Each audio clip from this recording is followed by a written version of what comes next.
शांति 18 जनवरी 1969 अव्यक्त बाप दादा मधुबन से। पिताश्री जी के अव्यक्त होने के बाद अव्यक्त वतन से प्राप्त दिव्य संदेश गुलजार बहन द्वारा। पहला पॉइंट है, आज हम जब वतन में गए तो शिव बाबा बोले, साकार ब्रह्मा की आत्मा में आदि से अंत तक 84 जन्मों के चक्र लगाने के संस्कार है। तो आज भी वतन से चक्र लगाने गए थे। जैसे साइंस वाले रॉकेट द्वारा चंद्रमा तक पहुँचे और जितना चंद्रमा के नज़दीक पहुँचते गए उतना इस धरती के आकर्षण से दूर होते गए। पृथ्वी के आकर्षण खत्म हो गई। वहाँ पहुँचने पर बहुत हल्कापन महसूस होता है। जैसे बहुत बच्चे जब सूक्ष्म वतन में आते हो तो स्थूल आकर्षण खत्म हो जाती है, तो वहाँ भी धरती के आकर्षण नहीं रहती है। यह है ध्यान द्वारा और वह है साइंस द्वारा। और भी एक अंतर बाप दादा सुना रहे हैं कि वह लोग जब रॉकेट में चलते हैं तो लौटने का कनेक्शन नीचे वालों से होता है, लेकिन यहाँ तो जब चाहे जैसे चाहे अपने हाथ में है। इसके बाद बाबा ने एक दृश्य दिखाया। एक लाइट की बहुत ऊंची पहाड़ी थी। उस पहाड़ी के नीचे शक्ति सेना और पांडव दल था। ऊपर में बाप दादा खड़े थे। इसके बाद बहुत भीड़ हो गई। हम सभी वहाँ खड़े ऐसे लग रहे थे जैसे साकारी नहीं, लेकिन मंदिर के साक्षात्कार मूर्त खड़े हैं। सभी ऊपर देखने की कोशिश कर रहे थे, लेकिन ऊपर देख नहीं सके, जैसे सभी बहुत तरस रहे थे।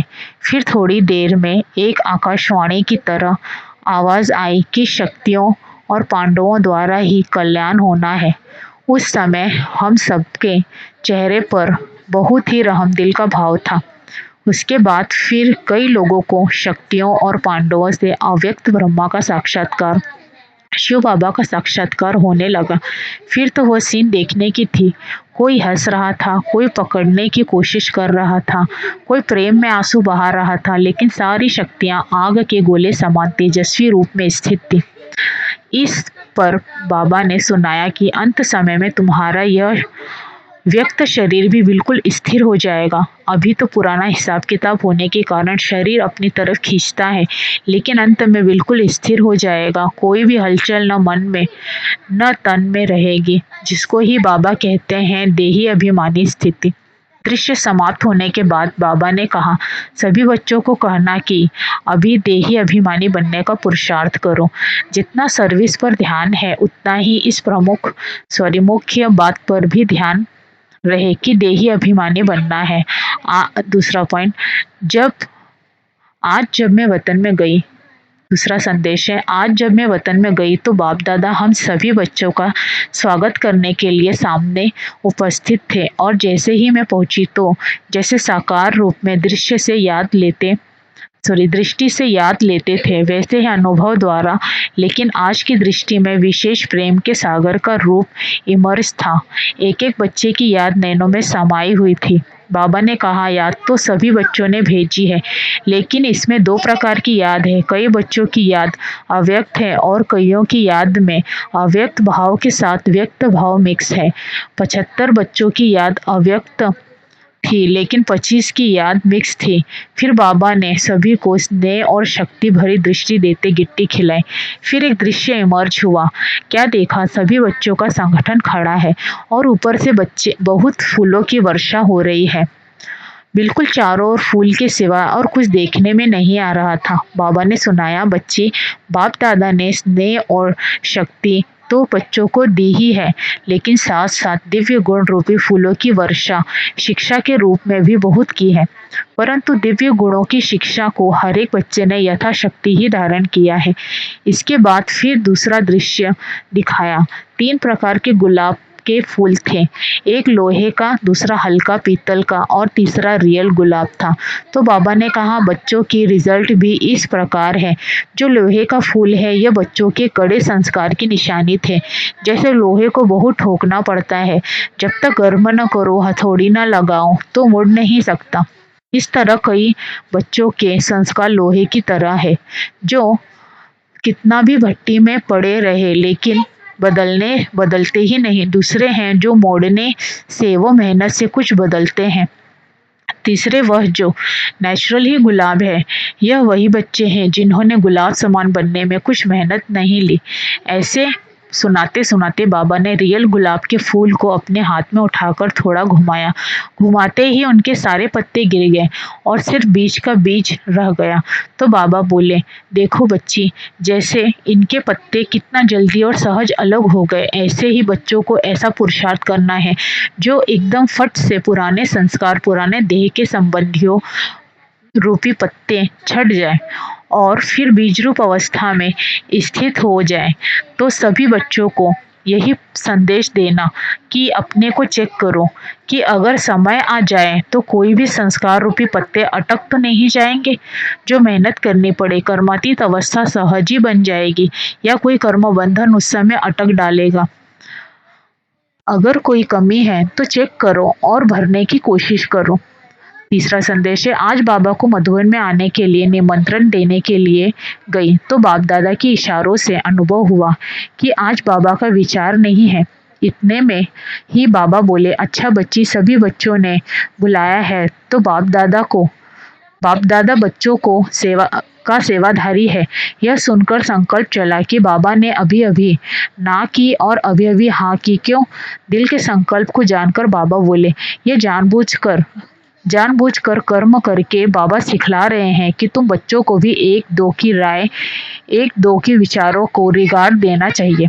भल समझो कोई विचार देता है और तुमको नहीं जचता है तो भी उनके विचार को फौरन ठुकरा नहीं देना चाहिए। पहले तो उनको रिगार्ड दो कि हाँ क्यों नहीं, बहुत अच्छा, जिससे उनके विचार का फोर्स कम हो जाए। तो फिर आप जो उन्हें समझाएंगे वो समझ सकेंगे। अगर सीधा ही उनको कट करेंगे तो दोनों फोर्स टक्कर खाएगी और रिजल्ट में सफलता नहीं निकलेगी। इसलिए एक दो के विचार अर्थात राय को पहले रिगार्ड देना आवश्यक है। इससे ही आपस में स्नेह और संगठन चलता रहेगा। आज जब वतन में गई तो जैसे ही चौथा संदेश है, आज जब वतन में गई तो जैसे ही हम पहुंची तो बाप दादा सामने थे ही, लेकिन क्या देखा कि ब्रह्मा बाबा के गले में ढेर की ढेर मालाएं पड़ी हुई है। फिर बाबा ने कहा, यह माला उतार कर देखो। माला उतारी तो कोई बड़ी माला थी, कोई छोटी। हमने कहा, बाबा इसका रहस्य क्या है?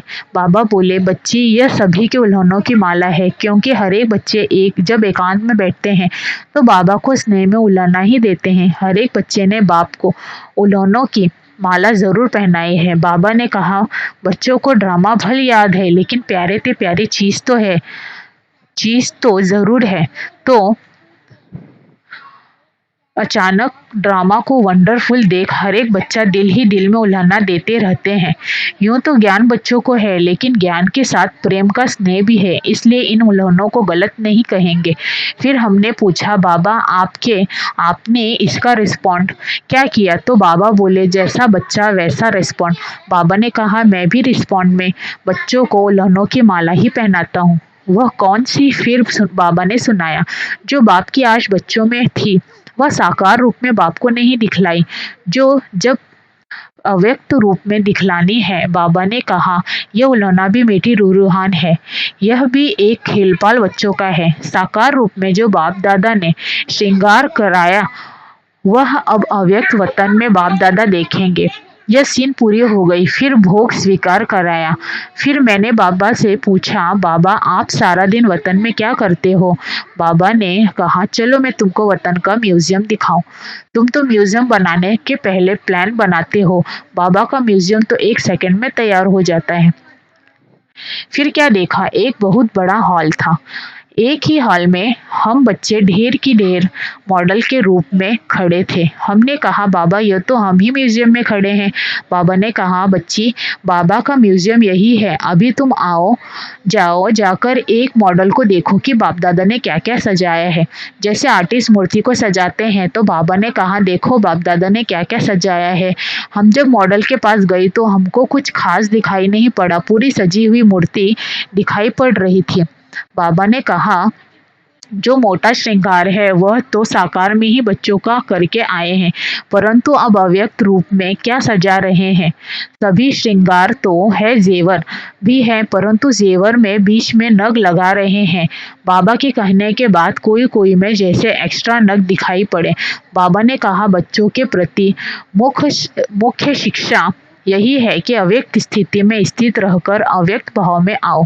जब एकांत में बैठते हैं तो अव्यक्त स्थिति रहती है, लेकिन अव्यक्त में रहकर अव्यक्त भाव में स्थित रहे वो मिस कर लेते हैं। इसलिए एक रस कर्मातीत स्थिति का जो नग है वह कम है। जिसके जीवन में जो कमी देखता हूँ वह सजा रहा हूँ। जैसे साकार रूप में यह कार्य करता था वही फिर अव्यक्त रूप में करता हूँ। तो बच्चों से जाकर पूछना कि सारे दिन में जैसे आप बच्चों को सजाते हैं ऐसे बच्चों को भासना आती है। उस टाइम जो योग युक्त बच्चे होंगे उनको भासना आएगी कि बाबा मेरे से बात कर रहे हैं, सजा रहे हैं। जैसे मैं अव्यक्त वतन में बच्चों से मिलता बहलता रहता हूँ, अव्यक्त रूप वाले बच्चे यह अनुभव कर सकते हैं। मैं भी खास समय पर खास बच्चों को याद करता हूँ। ऐसी टचिंग बच्चों को होती ही है होगी। मैंने कहा, बाबा आप सभी को अव्यक्त वतन में क्यों नहीं बुला लेते, यहाँ ही बड़ा सेंटर खोल दो, तभी तो सभी बच्चे उपराम हो गए हैं। अभी तो सभी बच्चे उपराम हो गए हैं। बाबा ने कहा, यह उपराम अवस्था होनी ही चाहिए, हमेशा तैयार रहना चाहिए। यह भी याद की यात्रा को बल मिलता है। यह उपराम अवस्था सहज याद का तरीका है। अब बच्चों को कहना ज्यादा समय नहीं है, बाबा कभी भी किसको बुला लेंगे। 5वां संदेश है, आज जब वतन में गई तो जाते ही अनुभव हो रहा था जैसे कि लाइट के बादलों से क्रॉस करके वतन में जा रही हूँ। बादलों की लाइट ऐसे लग रही थी जैसे सूर्यास्त होते समय लाली देखने में आती है। जैसे ही वतन में पहुंची तो वहां भी ऐसे ही देखा कि लाइट के बादलों के बीच बाप दादा का मुखड़ा सूर्य चंद्रमा समान चमकता हुआ देखने में आ रहा था। सीन तो बड़ी सुंदर दिखाई दे रही थी, लेकिन आज का वायुमंडल बिल्कुल शांत था। बाप दादा के मुलाकात में भी शांति और शक्ति की भासना आ रही थी। फिर तो मुस्कुराते हुए बाबा बोले, भल तुम बच्चे साकार शरीर में साकारी सृष्टि में हो, फिर भी साकार में रहते ऐसे ही लाइट माइट रूप होकर रहना है। जो कोई भी देखे तो महसूस करे कि यह कोई फरिश्ते घूम रहे हैं। लेकिन वह अवस्था तब होगी जब एकांत में बैठे अंतर्मुख अवस्था में रह अपनी चेकिंग करेंगे। ऐसी अवस्था से ही आत्माओं को आप बच्चों से साक्षात्कार होगा। आज वतन में एक तरफ तो बिल्कुल शांति थी, दूसरी तरफ फिर प्यार का रूप बहुत था। क्या देखा, बाबा की बाहों में सभी बच्चे समाये हुए थे, साथ साथ प्रेम का सागर तो था ही। बाबा ने कहा, तुम शक्तियों को भी सर्व आत्माओं को ऐसे ही अब अपने समीप लाना है। आपकी दृष्टि में बाप समान जब प्रेम और शक्ति दोनों ही पावर होगी तब आत्माएं नजदीक आएंगी। इसके बाद बाबा ने तीसरा दृश्य दिखाया। क्या देखा, बाबा के सामने ढेर कार्ड्स पड़े थे। बाबा ने कहा, इन कार्ड्स को ऐसे सजाओ जिससे कोई सीनरी बन जाए, क्योंकि हर कार्ड पर सीनरी की डिजाइन थी। किसमें चित्र किसमें शरीर हम मिलाने लगी तो कभी उल्टा कभी सुल्टा हो जाता था और बाप दादा बहुत हंस रहे थे। उसमें बहुत ही सुंदर सत्यों की सीनरियां थी। एक कृष्ण बाल रूप में झूले में झूल रहा था, साथ में कांता दासी यानी झूला रही थी। दूसरे में सखियों का खेल था, मतलब तो सत्यों की दिनचर्या थी। फिर बाबा ने विदाई देते समय कहा, बच्ची सबको संदेश देना कि शक्ति स्वरूप भव और प्रेम स्वरूप भव। 6वां संदेश था, आज जब इस देह और देह के देश से परे अपने को सूक्ष्म वतन जिसको ब्रह्मपुरी कहते हैं वहां गई तो परमात्मा बाप ने एक दृश्य दिखाया। बहुत बड़ी एक भीड़ देखी। फिर देखा जैसे कोई टिकट बांट रहा है और हर एक कोशिश कर रहा है कि हमें भी टिकट मिले, लेकिन थोड़े समय में देखा कि कोई कोई को टिकट मिली और कोई कोई टिकट में टिकट से वंचित रह गए। जिनको टिकट मिली वह दिल ही दिल में हर्षाते थे और जिन्हें नहीं मिली वो एक दो को देखते रहे। वो टिकट कहाँ की थी उस पर एक दूसरा दृश्य देखा। एक बड़ा सुंदर दरवाजा था जो अचानक खुला। जिन्हों के पास टिकट थी वह तो दरवाजे के अंदर चले गए और जिनके पास टिकट नहीं थी वह बड़े ही पश्चाताप से देख रहे थे। उस गेट पर लिखा हुआ था स्वर्ग का द्वार। बाबा ने रहस्य सुनाया कि परमात्मा बाप सभी बच्चों द्वारा सतयुग की नई सृष्टि स्वर्ग में चलाने की टिकट दिला रहे हैं, परंतु कई बच्चे सोच रहे हैं कि अब नहीं बाद में ले लेंगे। लेकिन ऐसे न हो कि यह टिकट मिलना बंद हो जाए और स्वर्ग में जाने से वंचित हो जाए। बाबा ने कहा कई आत्माएं सुनती है, सोचती है कि यह कार्य क्या चल रहा है, तो बाप दादा बच्चों प्रति यही शिक्षा दे रहे हैं कि यह जो समय आने वाला है, आप जो अब सोच रहे हो, सोचते सोचते अपने भाग्य को गंवा न दो। यह दृश्य दिखाया। फिर दूसरी सीन देखी कि नदी बह रही थी। उस नदी में दूर दूर से कई लोग आकर स्नान कर रहे थे। कई फिर वहाँ ही नजदीक थे, लेकिन नहा नहीं रहे थे, बल्कि उनसे कई पूछ रहे थे कि नदी कहाँ है, हम जाकर स्नान करें। लेकिन जो नज़दीक रहने वाले थे उनको नदी में स्नान करने का महत्व नहीं था और जो प्यासे थे उनको भी उस प्यास का मूल्य कम कराते थे। फिर बाबा ने कहा कि बच्ची, यह जो ज्ञान गंगा है, ज्ञान के नज़दीक वाले आबू निवासी है। दूर दूर से आकर तो इसमें स्नान करते हैं, लेकिन यहाँ वाले इस महत्व को न जान उनको टालते हैं। तो कहाँ ऐसे न हो इस भूल में रह जाए, इसलिए बाप दादा के सब बच्चे हैं, भल आज्ञाकारी बच्चे नहीं हैं, फिर भी बच्चे तो बाबा के प्रिय हैं। तो बच्चों को बाबा शिक्षा देते हैं कि यह अमूल्य समय जो ज्ञान गंगा में नहाने का मिल रहा है वह कभी गवा न देना। फिर थोड़े समय में देखा कि कईयों ने तो स्नान किया, कईयों ने जल को भरकर रखा, लेकिन कुछ समय के बाद नदी ने रास्ता पलट लिया और जिन्होंने नहीं नहाया, न भरकर रखा, वो औरों से एक एक बूंद मांग रहे थे, तड़प रहे थे। तो बाबा ने कहा यह समय अभी आने वाला है। फिर बाबा ने सभी बच्चों के प्रति एक महामंत्र की सौगात दी। बाबा बोले, एक तो मुझ परम पिता की याद में रहो और अपने जीवन को पवित्र और योगी बनाओ। यही बाप दादा ने स्नेह की रिटर्न में महामंत्र की सौगात सभी प्रति दी। 7वां संदेश है, आज जब वतन में गई तो जाते ही क्या देखा कि शिव बाबा और अपना ब्रह्मा बाबा दोनों आपस में बैठे थे और सामने जैसे एक छोटी पहाड़ी बनी हुई थी। वह किसकी थी? क्या देखा कि ढेर के ढेर पत्थर थे। इतने पत्थर थे कि जैसे पहाड़ियां बन गई थी। जैसे कि हम पहुंची तो ब्रह्मा बाबा ने हमको देखा और कहा कि यीशु कहाँ है? इतने पत्र हो गए हैं। मैंने कहा बाबा मैं आई हूँ। कहाँ? यीशु बच्ची को भी साथ लाई हो ना? देखना यीशु बच्ची, मैं 2 मिनट में इतने सारे पत्र पूरा कर देता हूँ। शिव बाबा तो साक्षी होकर मुस्कुरा रहे थे। इतने में देखा कि यीशु बहन भी वहां इमर्ज हो गई। यीशु का चेहरा बिल्कुल ही शांत था। बाबा ने कहा बच्ची क्या सोच रही हो? आज तो पत्र का जवाब देना है। उसी समय जैसे साकार वतन का संस्कार पूर्ण रीति इमर्ज था, मम्मा खड़ी होकर देख रही थी। इतने में ही शिव बाबा ने ब्रह्मा बाबा को कहा आप कहाँ हो? वतन में बैठे हो? फिर 1 सेकंड में ही रूप बदल गया। बाबा ने कुछ कहा नहीं, एकदम डेड साइलेंस हो गए। इतने में बाबा ने मुझे कहा कि बच्ची ये पत्र खोलकर देखो। मैंने कहा बाबा पत्र तो ढेर है। बाबा ने कहा बच्ची इसमें तो 1 सेकंड लगेगा क्योंकि सभी में एक ही बात है।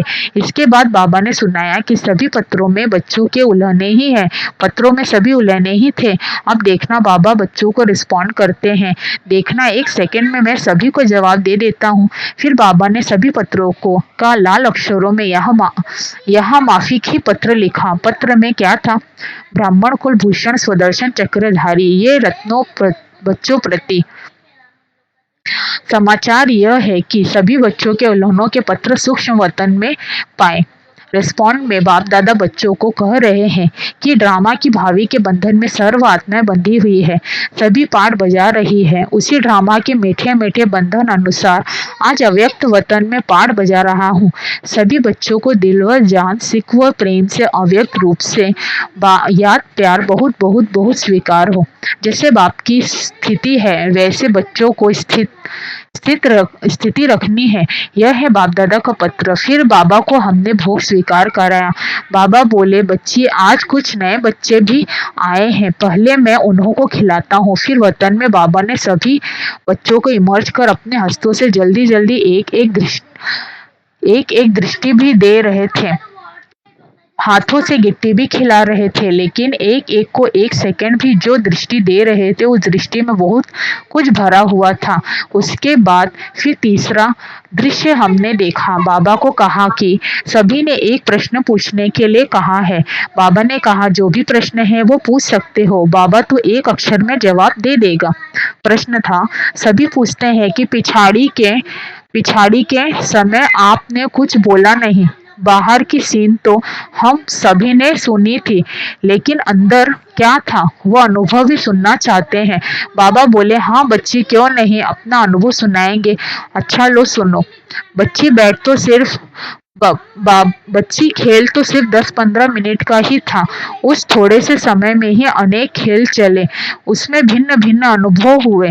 पहला अनुभव तो यह था कि पहले जोर से युद्ध चल रही थी। किसकी योग बल और कर्म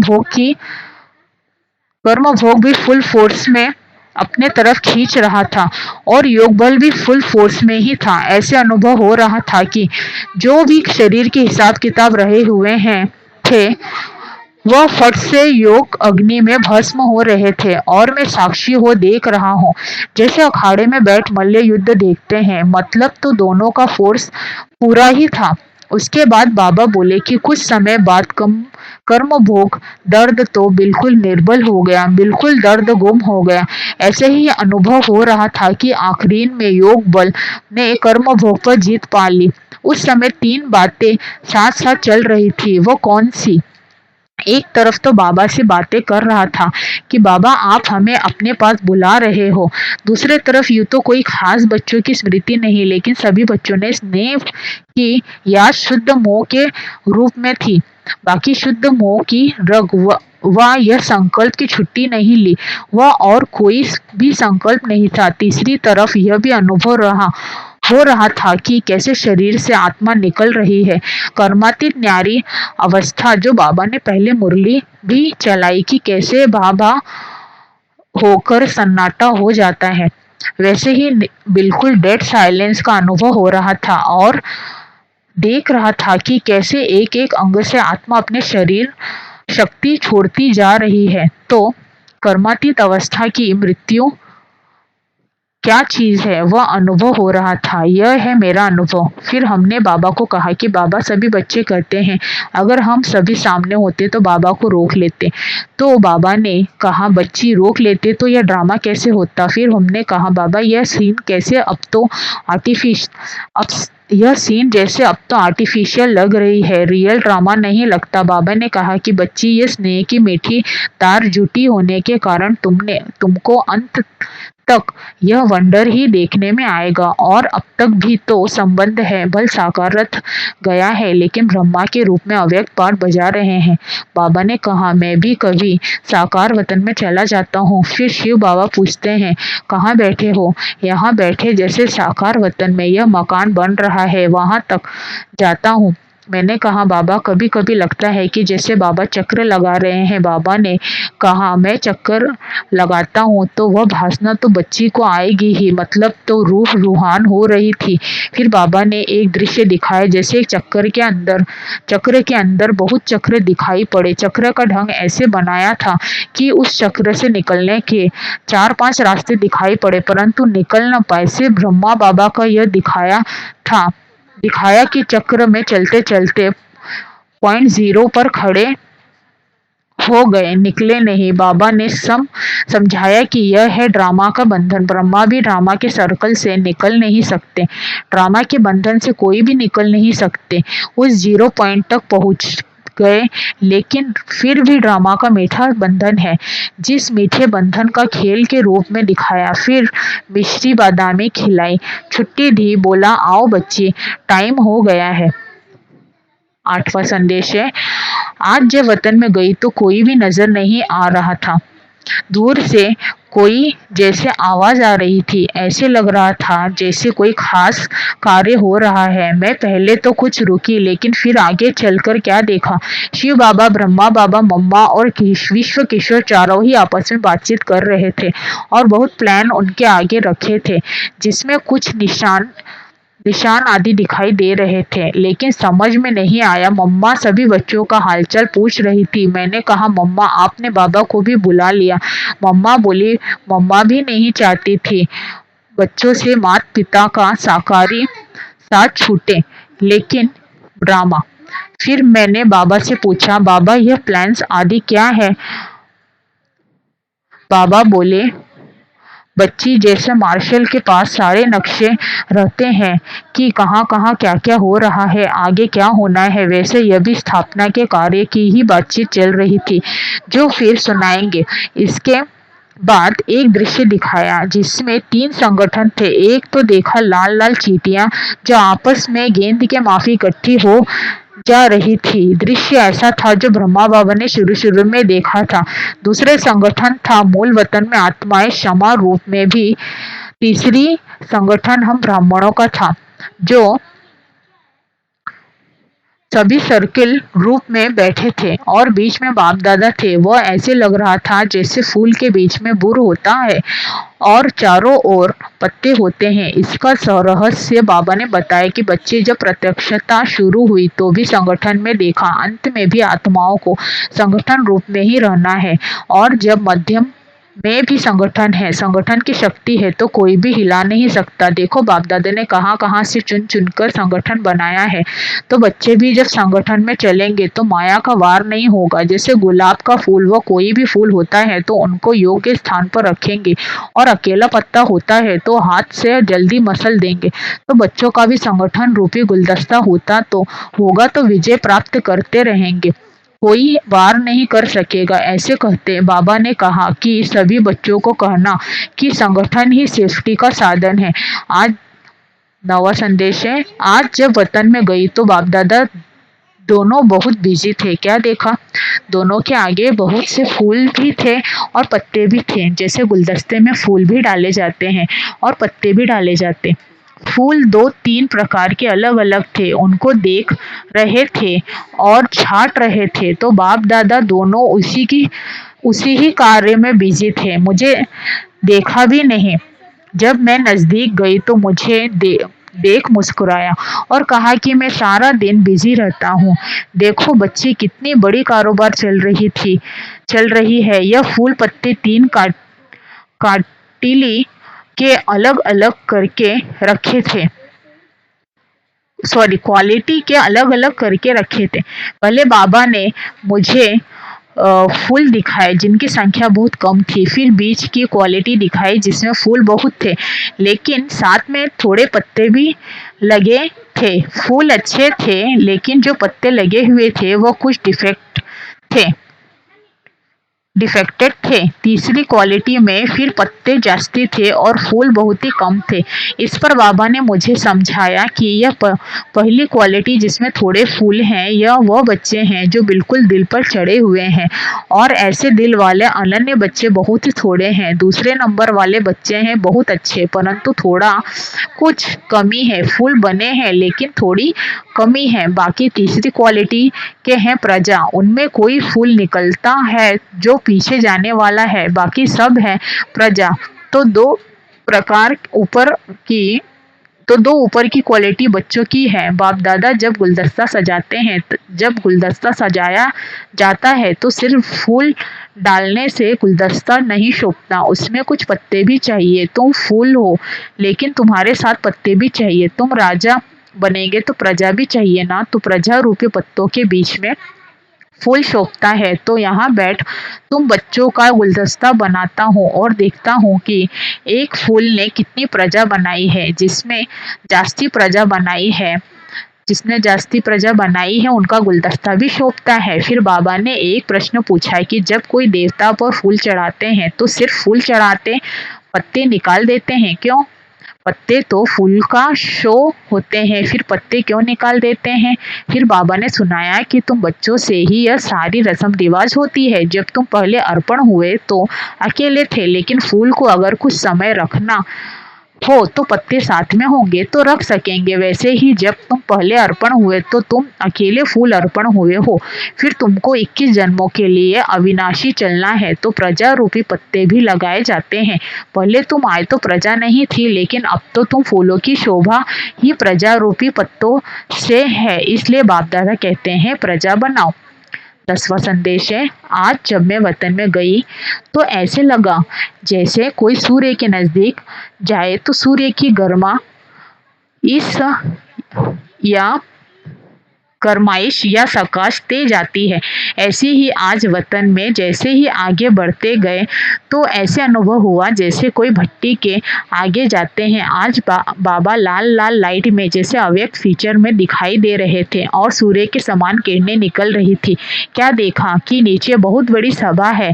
ऐसे सभा साकार रीति में ब्राह्मणों की कभी नहीं थी। सभी ब्राह्मणों पर यह किरणें जा रही थी और मैं भी वतन में गई तो देखा मेरे ऊपर भी एक किरणों की लाइट माइट आ रही है। कुछ समय बाद मैं बाबा से उसी रूप में मिली और कहा कि बाबा मैं भोग लेकर आई हूँ। बाबा भोग स्वीकार करते हुए सिखला रहे थे कि खाते समय जैसे लाइट माइट की स्थिति में रहना है। फिर मैंने बाबा से पूछा कि बच्चों को याद प्यार तो देंगे ना। इस पर बाबा ने कहा कि स्नेह का रूप तो बहुत देखा, लेकिन स्नेह के साथ शक्ति रूप की स्थिति जो बाबा बच्चों की बनाने चाहते हैं वह अभी तक कम है। तो आज बाबा स्नेह के साथ शक्ति भर रहे थे और कहा इसी से ही सर्विस में सफलता होगी। बाबा ने संदेश भी यह दिया कि सिर्फ स्नेह नहीं लेकिन साथ में शक्ति भी भरनी है।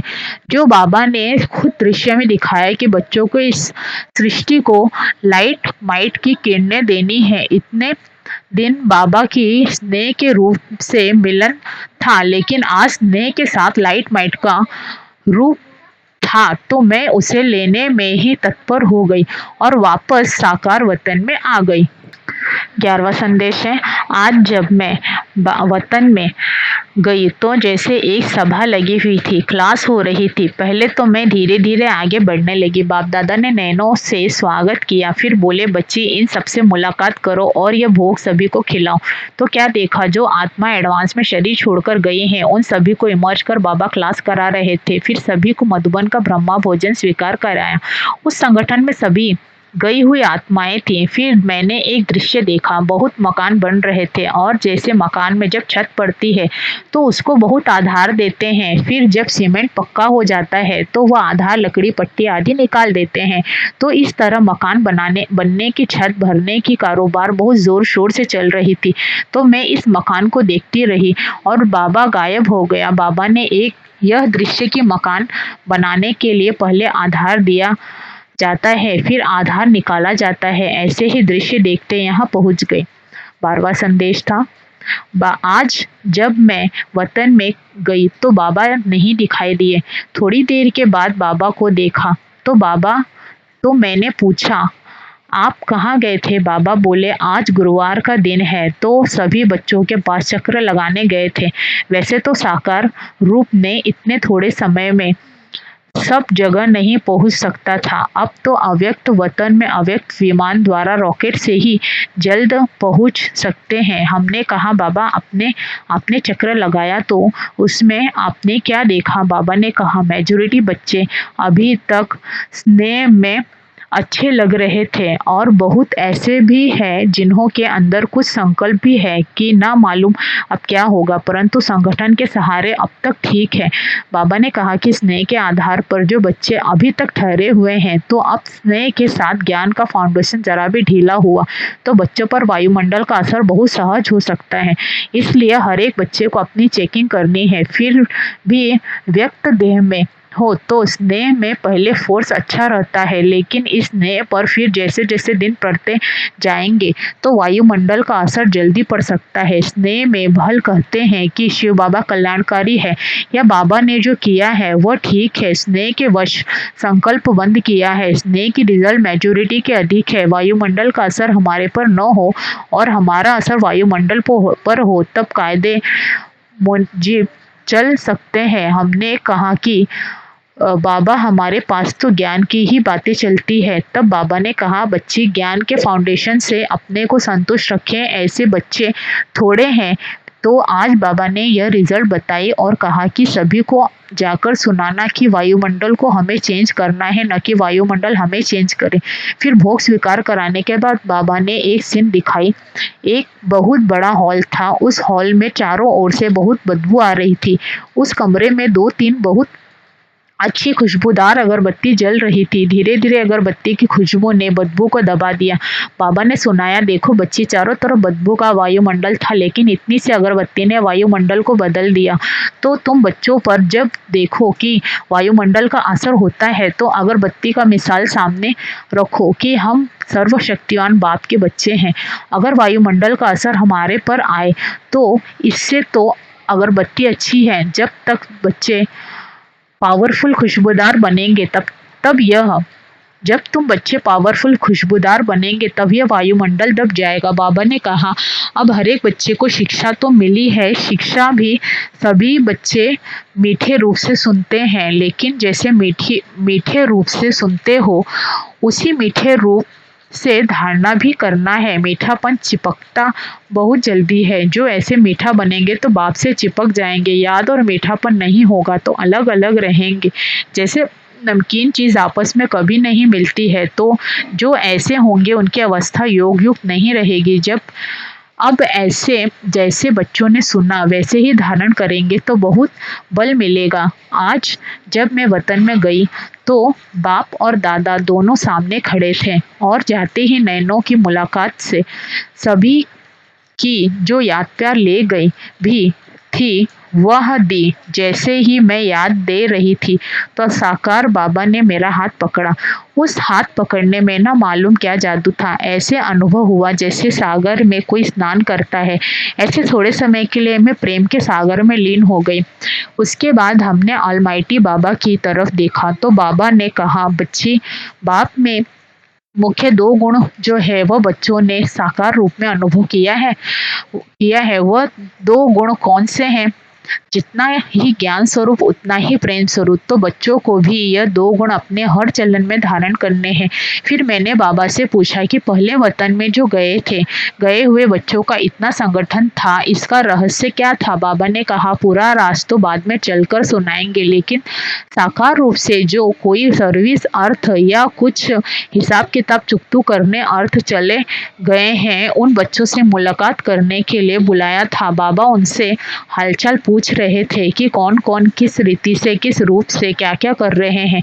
हमने कहा, बाबा यह किस रूप से स्थापना के कार्य में बिजी हैं। तो बाबा बोले, बच्ची, यह आगे चलकर स्पष्ट करेंगे, फिर भी शॉर्ट में सुनाते हैं। बाबा ने कहा, बच्ची, जब लड़ाई होती है तो किसी भी लश्कर को जब जीतना होता है तो सिर्फ एक तरफ से नहीं, चारों तरफ से लश्कर भेजकर पूरा घेराव डाल देते हैं। इस संगठन से यह मालूम हुआ कि जो भी बच्चे गए हैं वो चारों ओर फैल गए हैं।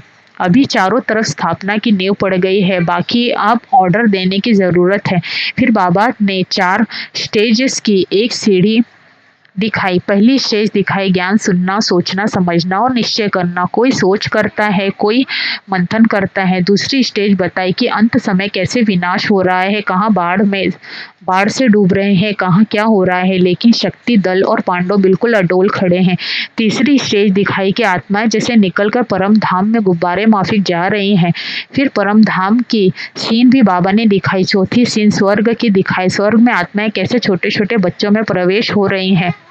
तो यह सभी स्टेजेस सीढ़ी के चित्र के रूप में दिखाई। यह सीढ़ी दिखाने का रहस्य बताते हुए बाबा ने कहा, बच्चों की बुद्धि में यह घूमता रहे कि अब हमारी क्या स्टेज है और जो अंतिम स्टेज धारण करनी है वह लक्ष्य पहले से ही बुद्धि में रखेंगे तो पुरुषार्थ तेज चलेगा। विनाश के समय की जो सीन दिखाई उसमें आप बच्चों की अडोल अवस्था रहे।